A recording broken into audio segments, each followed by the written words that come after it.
Welcome back, guys. So in that last video, we cut our hay field. Here it is. This is exactly 1 day later. Let's see what it feels like. I didn't get done till last night. Oh gosh. Yeah, we're having really good weather. There's a breeze going. But yeah, so anyways, what I'm gonna do today is I'm gonna ted this and probably also ted it again tomorrow. I haven't decided how I'm gonna do this video yet. I don't know if it's gonna be tedding and raking and then another video for baling, or this video include baling. I'm not sure yet, but let me show y'all what we did use. I don't think I went over the equipment as much in other videos, like the tedder and the rake and stuff, so I'll just kind of tell you a little bit here. But this is what we've been using. It's the first tedder we ever bought. It's a Peckway 710. They're really popular here on the East Coast. They're really popular for alfalfa, where you have leaves on the hay. And then what these are is they don't work the hay so much, and they don't shatter all the leaves on the hay. With that said, you can use these on grass hay, and that's what we started out with. I got it relatively cheap-ish on Marketplace. But man, a lot of these are gonna need to be replaced now. But anyways, the problem with this is, one, you don't really need it for grass hay. You don't need something that it's called a tedder fluffer. You don't need something that is that delicate. With this hay, you can just whip it all around and do everything with it and really scatter it and let it dry good. This flips the hay kind of in the row that it's already in. And as you're driving down through here, it just kind of flips it. Well, by the time you go around the field and come back and come up to here, it's a little bit hard to tell where you've even been. And that was what was available on Marketplace or whatever at the time. Because we went, I don't know, a couple years without a tedder. Let me show you what we use now. You can see the Kubota and the hay bind sitting there from last night. We just used a little 2-basket. Oh, well, there's a rabbit. Little 2-basket tedder. Got this on Marketplace for 500 bucks. And personally, I like it a whole lot better than the other one. What we're gonna do, I'm gonna hook up to this, grease it, and just kind of make sure the tires and all are good. I put new tires on there. They're up. All right, well, let me show you the tractor we're gonna use. I've shown this on the channel, but I don't know how much I've talked about it, but this was my granddad's 1960 International B275 diesel. And he had gave me a Farm All H. We lived on his farm, and this was his tractor. And the cool thing is about these tractors is, so for 1960, so the B stands, it was made in Great Britain. And let me tell you, these things are very capable even today. First off, it's diesel. It has a 4x2 transmission. So you've got 4 gears, the 2-speed, high-low. You've got a 3-point hitch that works really good, mind you. The 3-point hitch, believe it or not, has position control. Now it's not, I guess the new tractors, the position control is kind of hydraulically done. This one has I've had all this apart before, so I know how it works. There's a threaded rod in there, and it just goes, you know, you spin it, and it keeps the rock shaft here from going down below a certain amount. It has an external valve here that sends your hydraulic flow to here, so you kind of have a remote. This tractor had a loader on it at one time, but what a lot of people did, and I think they even made an actual kit, but you just run a hose from here to the back, and now you got a remote. It's got live PTO, live hydraulics. It has a differential lock on it. I mean, The only thing, there's the differential lock. The only thing it really doesn't have is power steering.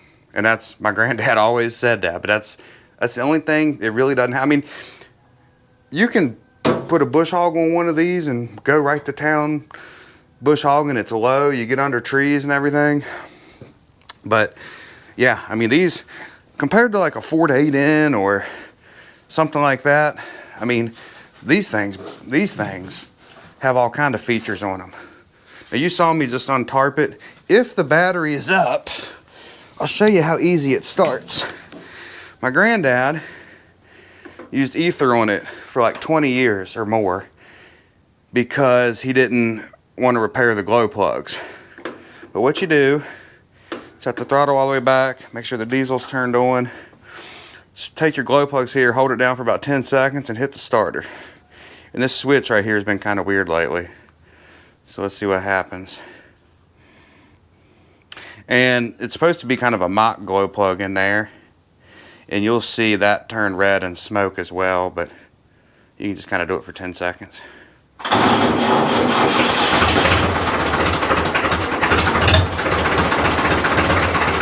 There you go, guys. This tractor hasn't been started. We're in second cutting hay and it hadn't been started since first. So no ether, no nothing.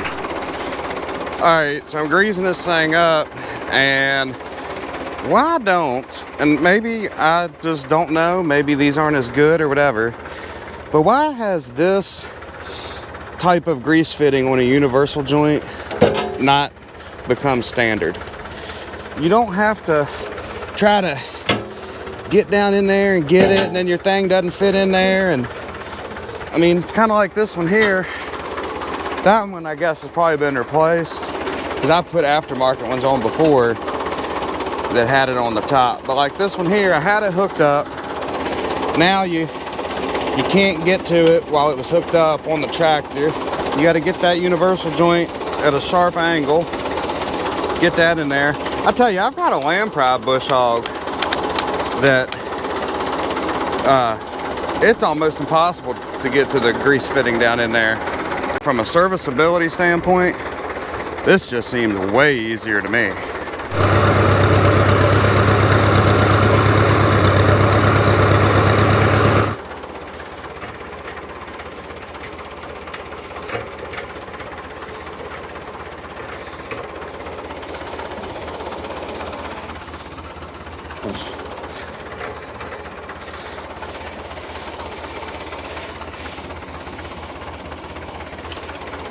All right, guys, so here it is, 4:55 p.m. on Thursday. We cut Wednesday. Thursday, I got off work at 3 and hooked this up and all that. We're getting ready to start at 5. It takes about 2.5 hours to do this. Usually, I mentioned in my other video, my dad does the tedding and raking, but he can't do tedding today. He has other commitments. So, anyways, here we are starting. Let's get going.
All right, guys, it's about 2 hours later right now and almost done. Probably, I think, have a half hour left. But I tell you one thing, the hay's pretty thick this year. Like I said, we had all that rain. I got to do kind of this triangle right here. I don't know if you can see it. But yeah, I mean, it's good. If you watch my cutting video, you'll know I had some trouble with my hay bind. So, gosh, look at that fine stuff, I tell you. But yeah, there is some, there's a bunch of slugs in here, which is a great reason to have a tedder to break those up. And there's a bunch of mohawks in here where my hay bind, you know, clogged up and whatnot. So, but anyways, yeah, we're doing good. I'm gonna keep going here and hopefully finish up here in about a half hour. So there it is, tedding. The first time is done. Let's see if you can kind of get a look at it up there. But hay looks really good. It's really thick and it's nice and soft and tender. Man, I tell you. But tractor did great. And man, my granddad always said the thing that he loved about the B275 diesel, because there's no turbo or nothing. He said it was just so easy on fuel, and it is. I mean, it's probably, gosh, it probably uses a third the fuel of that Kubota MX 5800 with the turbo and all that stuff. So, and it's got a lot of power. I mean, it really does have a lot of power. And that was the other thing he said.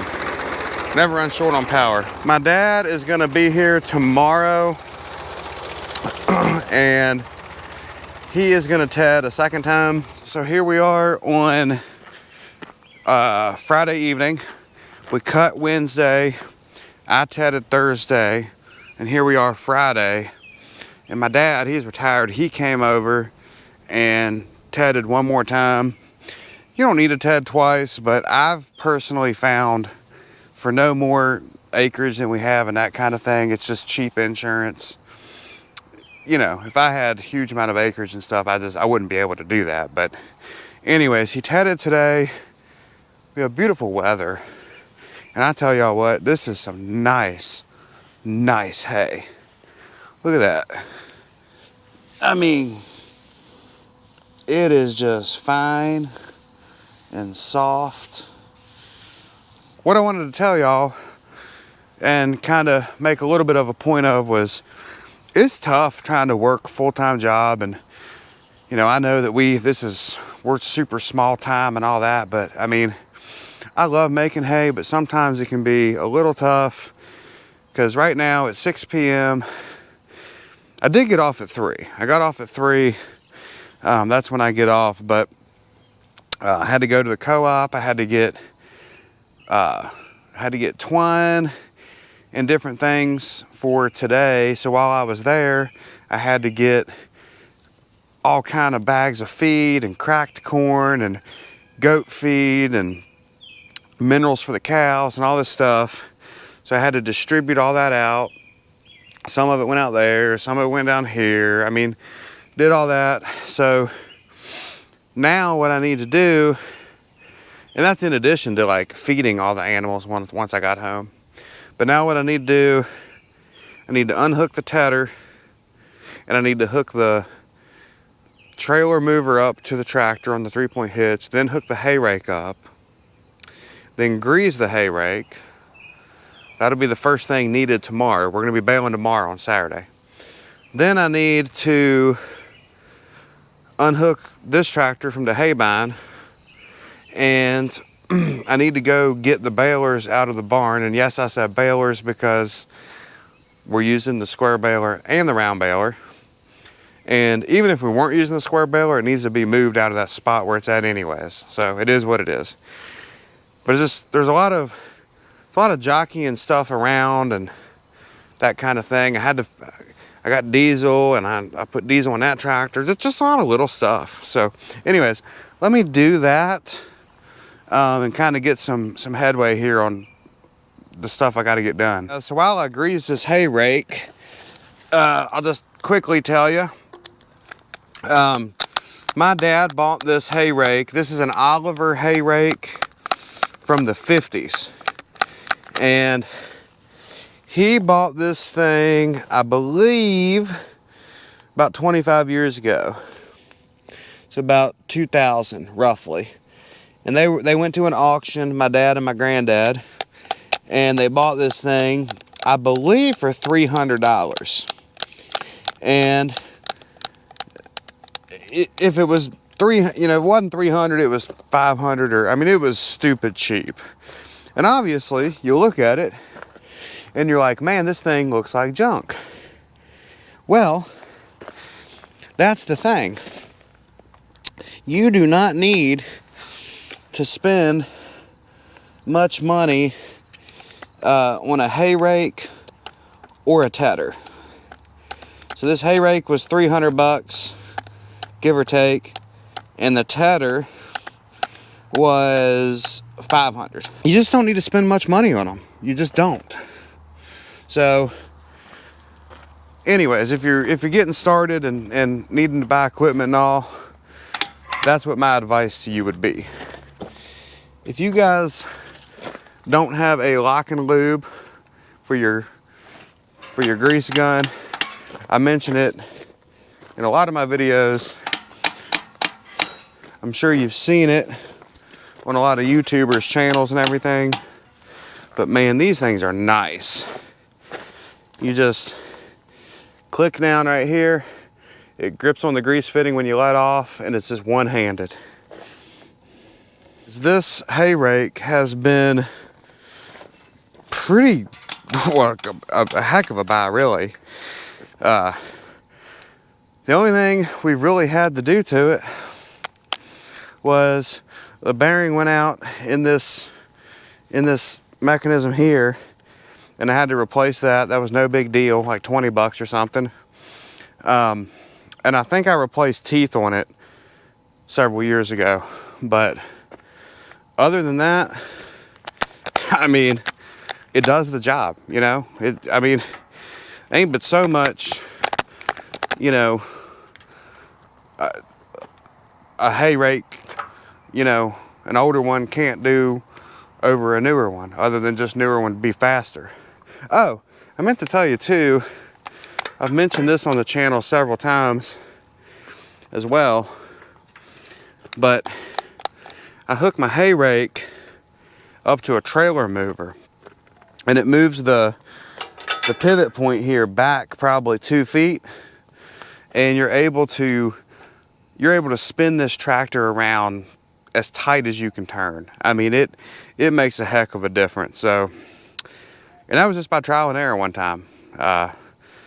One time I did it, and we loved it. So we only run the hay rake on the trailer mover now. It's getting late in the evening, but I got the tractor here hooked up to the round baler, and I'm getting ready to grease this thing.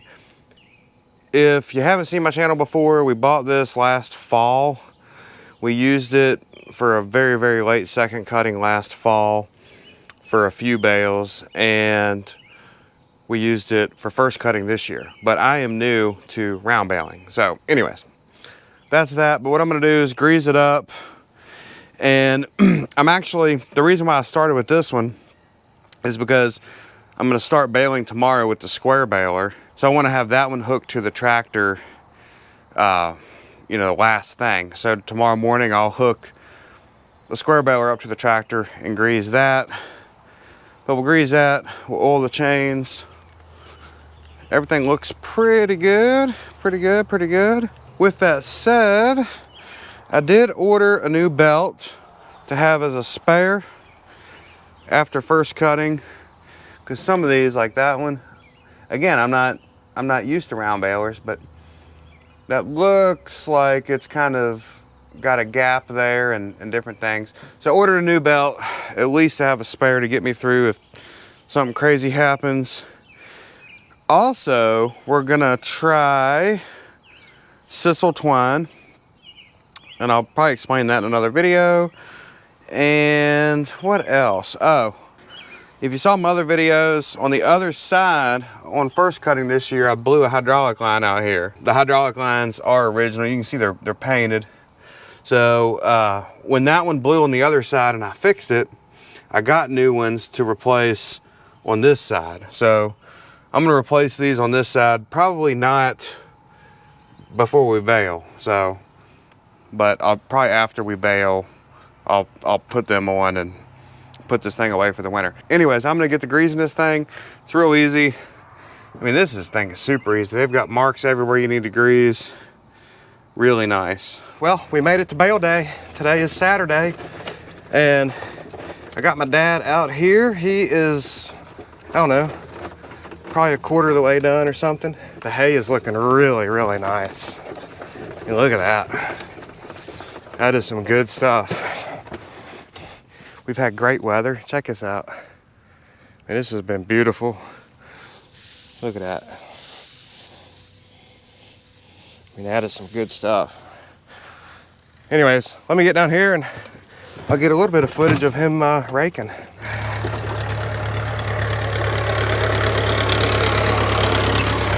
There we go.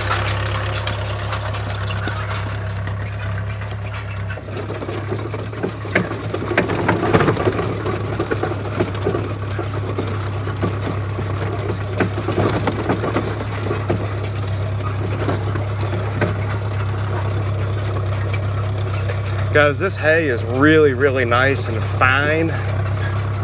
We had a lot of rain this year.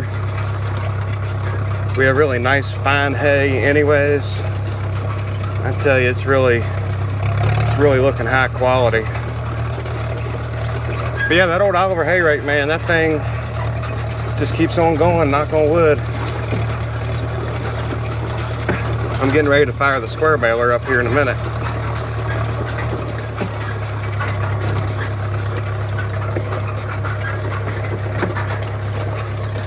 Well, he's raking. It's about time for me to get on the tractors and start baling. As you can see, I've got them hooked up here. I don't know if I said it yet, but we're going to be square baling a few and round baling. We're in second cutting of this year. It's been since first cutting of last year since we used the square baler. But we used the square baler from 2017 solid all the way to 2023. Got the round baler in 24. So now we kind of do partials. But with that said, guys, you're gonna have to wait till next video for that. So yeah, next video we will be baling hay and moving right along with that. Hope you guys enjoyed this video, and we'll catch you next time.